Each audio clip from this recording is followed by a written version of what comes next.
Hi there everyone, एक बार फिर से स्वागत है आपका हमारे चैनल द DRX फैमिली पे। आज के इस वीडियो में हम लोग बात करने वाले हैं एक दवा के बारे में जिसका नाम है लेवेटारासिटम। तो चलिए जल्दी से जान के वीडियो को ख़त्म करते हैं।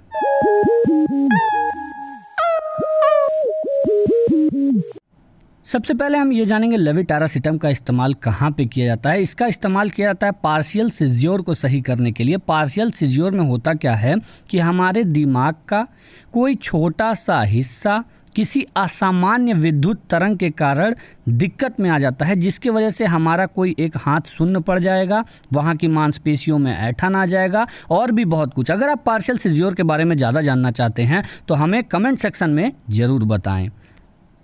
स्पेशल प्रिकॉशन, लेवेटारासिटम का इस्तेमाल किस जगह पे करते समय आपको बहुत ज़्यादा ध्यान देना पड़ जाता है। पहला, ऐसे पेशेंट जिनके अंदर या जिनके किडनी में कोई प्रॉब्लम हो या ऐसे पेशेंट जिनके लीवर में कोई प्रॉब्लम हो, ऐसे लोग जब लेवेटारासिटम का इस्तेमाल करते हैं तो उनके ऊपर बहुत ज़्यादा आपको मॉनिटर करना पड़ता है, ध्यान देना पड़ता है। साथ ही साथ कुछ ऐसे लोग जैसे कि एक प्रेग्नेंट वुमेन और एक लैक्टेटिंग वुमेन, यदि ये भी लेवेटारासिटम का इस्तेमाल कर रही हैं तो इनको भी मॉनिटर करना पड़ता है, ध्यान से देखना पड़ता है कि कहीं कोई एनाफाइलेक्टिक रिएक्शन या कोई अदर रिएक्शन देखने को तो नहीं मिल रहा है।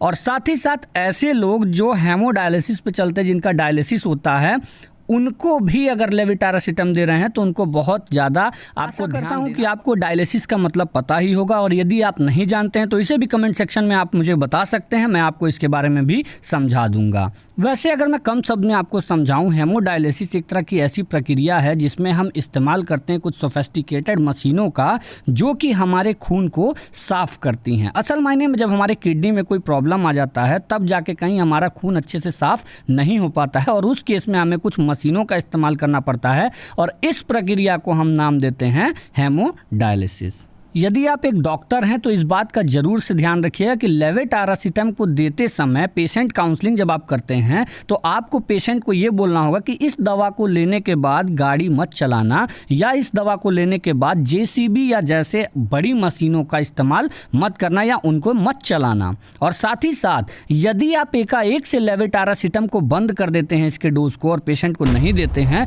तो उस केस में ऐसा हो सकता है कि झटके या ऐसा कह लीजिए जो आपका मसल टाइट हो रहा है और जो नंबनेस हो रहा है, या जो कहा जाए कि आपके पैर में जो झुनझुनी चढ़ रही है, वो बहुत ज़्यादा होने लगेगा। इस बात का विशेष ध्यान रखिएगा कि यदि कोई लेवेटारासिटम ले रहा है और वो पागलों जैसी हरकत कर रहा है, उसे उसके सामने आंखों के कुछ दिख रहा है, या ऐसा कह लीजिए उसके बिहेवियर में कोई चेंज आ रहा है, तो मेरा बात मानिए, लेवेटारासिटम का जो भी डोज उसको चल रहा है उसको धीरे धीरे कम करना शुरू कर दीजिएगा। चलिए अभी हम बात करते हैं कि लेवेटारासिटम को खाने की वजह से कौन कौन से साइड इफेक्ट देखने को मिल सकते हैं। सबसे पहले है सोमनोलेंस। सोमनोलेंस मतलब एक ऐसा स्टेट होता है जहां आदमी ना सो पाता है ना जग पाता है, ये कंफ्यूजन स्टेट है, और यहाँ पे या कम शब्द में ऐसा कहें, आदमी को थोड़ा थोड़ा नींद आने लगता है।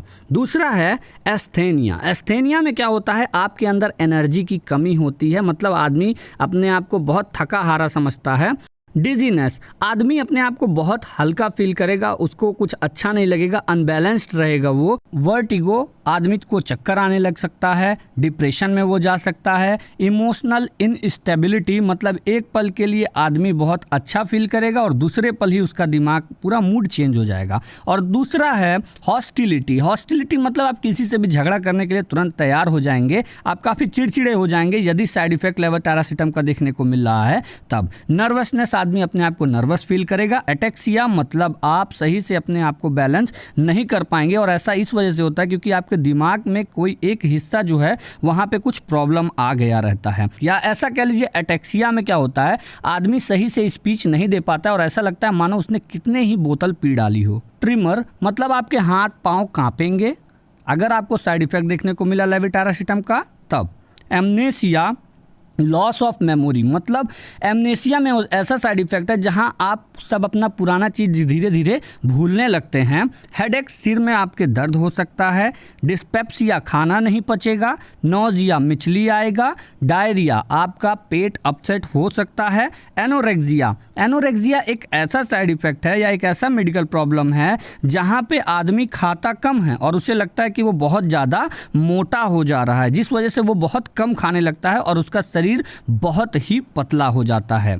डाइप्लोपिया मतलब आदमी जो उसको देखेगा किसी भी चीज़ को तो वो उसको डबल दिखेगा। मतलब जैसा कि मैंने बोला अभी को अटेक्सिया कि आदमी ऐसा लगेगा कि पी के आया हुआ है और ऐसा बोलेगा कि कंफर्म लगेगा कि हाँ पिया है इसने। उसी तरीके से डाइप्लोपिया में क्या होता है कि आदमी सामने जब देखेगा तो उसे एक चीज़ दो नज़र आएंगी। अभी बात आता है कि क्या हम लेवेटारासिटम का इस्तेमाल प्रेगनेंसी में कर सकते हैं। जी हाँ, आप इसका इस्तेमाल कर तो सकते हैं क्योंकि इसको कैटेगरी सी में रखा गया है। कैटेगरी सी की दवाइयाँ ऐसी होती हैं कि अगर बहुत ज़्यादा किसी का तबीयत खराब हो गया है, उसको सही करना बहुत ज़्यादा है, बच्चे के ऊपर जो एडवर्स इफेक्ट पड़ रहा है उसको नज़रअंदाज करना चाहते हैं, तो हाँ आप इसका इस्तेमाल कर सकते हैं। मतलब यही हुआ, means you could use it but only when potential benefit justifies the potential risk to the foetus. Levetiracetam को हम कब खाएं? खाना खाने के पहले खाएं या खाना खाने के बाद खाएं? आखिर कब खाएं? तो लेवेटारासिटम का इस्तेमाल हम कर सकते हैं खाना खाने के पहले भी और खाना खाने के बाद भी। मतलब कैन बी टेकन विथ और इवन विदाउट फूड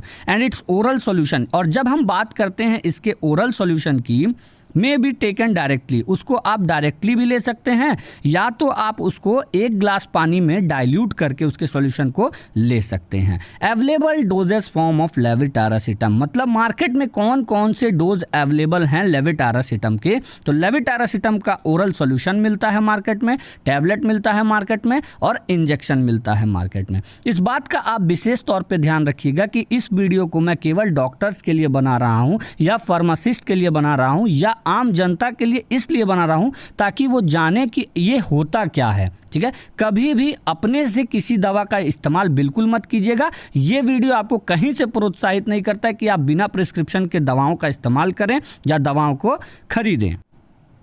खैर अंतिम में मैं आपसे कहना चाहूँगा, अगर आप एक डॉक्टर हैं, अगर आप एक नर्स हैं, अगर आप एक फार्मासिस्ट हैं या हमारे इंडिया की जागरूक जनता हैं जो 4 दवाओं के बारे में जान के, 4 बीमारियों के बारे में जान के 4 लोगों को बताना चाहते हैं, तो बात मानिए मेरा, चैनल को तुरंत सब्सक्राइब कीजिएगा और बेल आइकन दबाना बिल्कुल मत भूलिएगा। फिलहाल के लिए इतना ही, बाय बाय। बात मानो मेरा, आज नहीं, कल नहीं, परसों नहीं, मगर एक दिन इस चैनल का आपको जरूर ज़रूरत पड़ेगा क्योंकि यहाँ पे ये बताया जाता है कौन सी दवाओं के साथ में कौन सी दवाओं का इस्तेमाल ना किया जाए या कौन सी दवाओं के साथ में कौन सी दवा का इस्तेमाल किया जाए। तो बात मानो मेरा, चैनल को सब्सक्राइब कर लो, कल को ये जरूर तुम्हारे काम आने वाला है।